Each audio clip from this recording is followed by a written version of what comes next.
executed. I've seen some things that when I was in Vietnam specifically that pretty much ruined me, messed up my head thoroughly. I doubt I'll ever get over what I saw. These things are going on now, and it's not a war zone. Now, I can understand getting nasty in a war zone to an extent. This was above and beyond that'll ever come close to. There's some of the things that are being done, and this will come out shortly, in terms of service to a church, an individual, or supposedly using God's name to take money, or whatever you might want to call these transgressions, is to me unconscionable. You do not, period, you do not go out of your way to crush the head of innocence.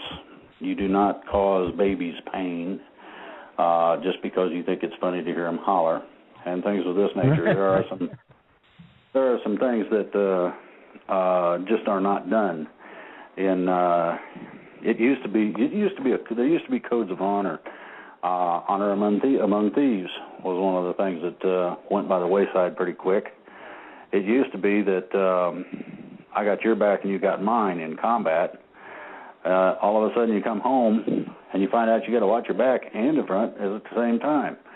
You think the war is over, and then they start in on you. First thing they do is tell you don't have benefits. And I'm talking about a guy that lost both his legs. Remember the reference that Obama made? Well, they went voluntarily. Maybe they ought to pay for their own expenses. Dude, you got to have both your ears slowly removed for remarks like that. And it goes on and on. I mean, to me, there are limitations. And these people have gone way past what any kind of limitation I can think of. Some of the things I'd like to do to them are not something I can do because I happen to believe that I'm not supposed to do that. Yes. And I'm not going to lower myself to their level because of what they did. So I leave it alone. Well, that goes to another area as well. Would we, for instance, see, I guess, what you would call a South African style of councils, truth and reconciliation that would occur to reconcile some of both the institutional and individual liabilities, let us say, regarding these high crimes against humanity? I will suggest that there will be that and more.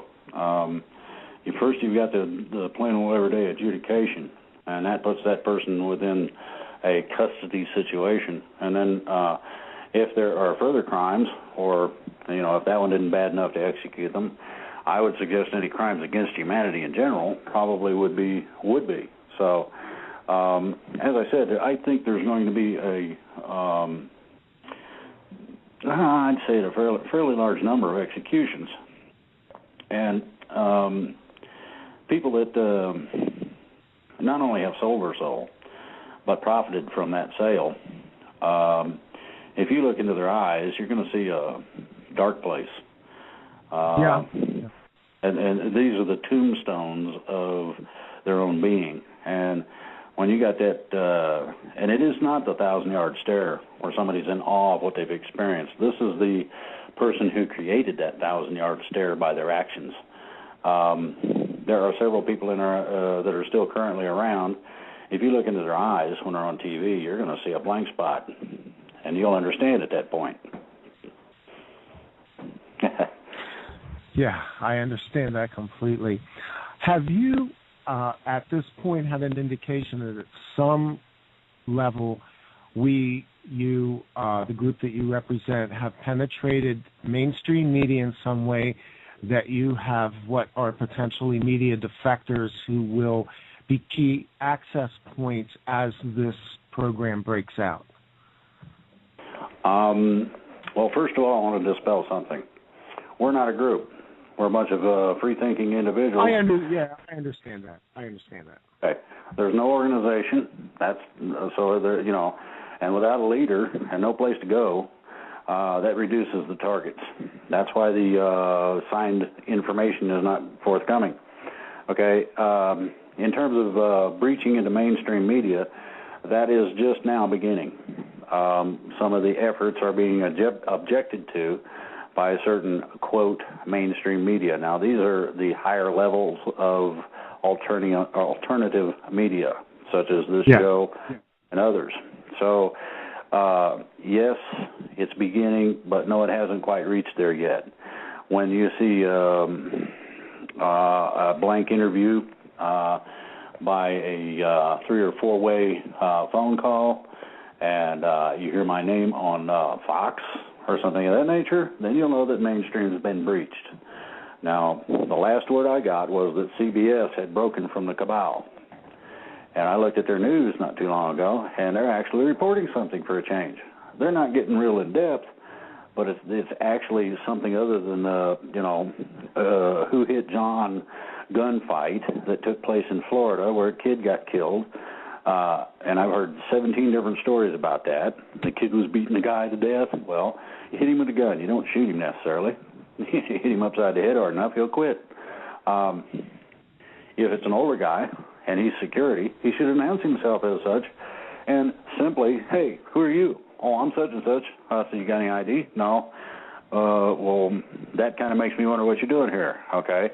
The guy says, well, I'm a guest of somebody's. I said, were you headed that way now? Yeah.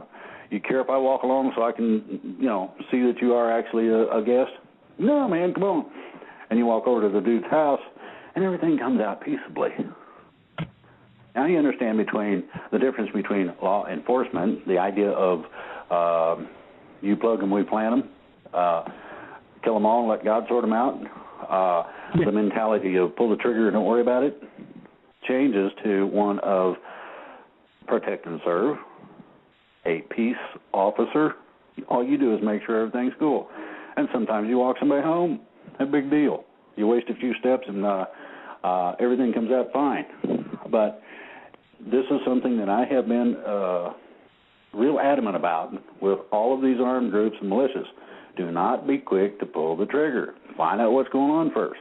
Don't be stupid. You're liable to find yourself in a problem worse than what you think. Now, in that particular case, if that kid was beating this guy and beating him badly, and he's an older person, then it's easy for someone with the strength of a younger person to do permanent harm to an older one.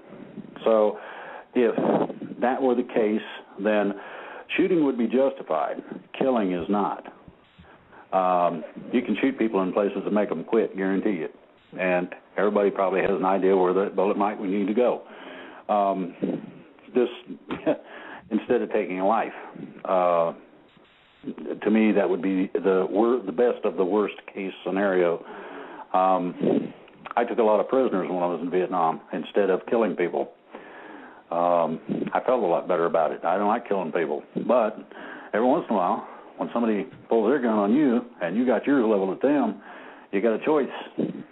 Then you have a choice, him or me. And I always decided me, and I'm still here. So, for whatever reason. And that, the outlook, the aspect, the difference is going to be extraordinary. The lives we've lived to this point are due to come through some major changes. And we should start, as I said, on the local level as much as possible, contacting the local sheriff, letting him know that he's got backup. I mean, that's going to give the guy a big, whoo, I don't have to worry about a militia coming after me. Good. You mean you're actually going to help? Yeah, cool. You can lighten their loads. You become a part of the police auxiliary, even as a militia member, and you would be escorting prisoners via transportation while somebody could be on patrol. So when Granny might have somebody trying to break in her house, that officer might be close enough to go take care of that problem, this sort of thing. So this is the kind of community effort that's necessary. Hopefully that covers all of it. Yeah, I don't know how much time we have left, or if Dietrich needs to come in, if you have updates that you need to do or anything. I don't want to step on any of the remaining time that is left. We're okay. If you have one or two more questions, we've got about 6 minutes or so left. Okay, very good. I just wanted to make sure that I gave you room to do what you had to do, Deidre. No, it's okay because we can catch up on anything on Sunday. Thank you, and you've been very gracious. And Drake, you too. I appreciate you being withstanding my barrage of questions here. I've been fielding them for about 10 days on my website and emails and all over the place. I think a lot of what you've kind of talked about is based on a perception of morality in this country that I hope still exists, or a renewal of that morality. Maybe as we throw off these leaders, we see a restoration of what we would call, in the best way, the spirit of America. I know a lot of people are cynical. I tend to be somewhat cynical as well about the character and nature of the people in this country. And probably the biggest underlying question that I've had all along is, are we deserving of being free, given that we allowed ourselves to go this far down this road, to lose our country, to lose our rights, to lose our freedoms, and to lose our humanity to a large degree? I think we are. Yeah, I think we are. I think that a lot of people need to just simply wake up to the fact. Now, you got to remember, Slick Willie got in here a long time ago. It started with the bankers dealing with our first pop out of the box. We had debts and we couldn't pay them, and so it was required of us to do certain things. That basically set the precedent for the rest of it. It started back, George Washington made the first executive order, so to speak, with the federal districting. Later you had reparations with the South. You had people, officers, under the command of a person, placed in seats of elected officials and told to vote a certain way. There's a lot of things that have been done that are not right. And so this supposedly will clean that mess up. And what we do with it from there, as Franklin said, what have you given us? A republic. We can keep it. If we can keep it. That's probably the biggest question of all. Do you plan, and we began this interview by me asking you about the release of the documents, and I know that that's forthcoming. As this ramps up, do you have a program in place to be as persuasive as you can, given that you have to maintain the safety and security of the people who are doing the work in the background? In other words, provide scoffers, cynics with something that will kind of win them over to the side before they really have hard evidence in front of them? Well, there's several things. You can look at the present situation. You can look at the fact that the 12 central banks were leaned. I'm working on a request to officials to offer some form of official document that doesn't give things away, but yet shows the validity of what I'm saying. At the same time, as these things get ready to happen, behind the scenes there's going to be the sweep. Then over about a 3-day period, 2 days used maybe, to make sure that their sweep's complete, they've got the records and the individuals, we will be given a heads up, and that heads up is called green light. Green light means that we get on every news station available to man and out this thing, basically through the internet. At the end of that point, I understand that they're supposed to be, at that time, the public arrests. Now, by public, I mean that they're intending to invite the press. So I'm looking for that day, that news day. That ought to be really memorable. And to add to this, to be a part of the rebirth of a nation is totally awesome.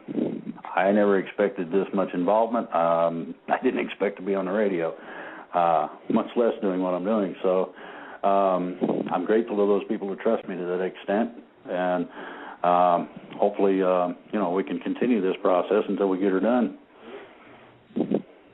Absolutely. I think that was my last question. I think you, like I said earlier, have been very generous with your time and answered things to the best of your ability right now. So I don't really have anything else at this point to ask. We kind of, for the listeners out there, what I did was I took the questions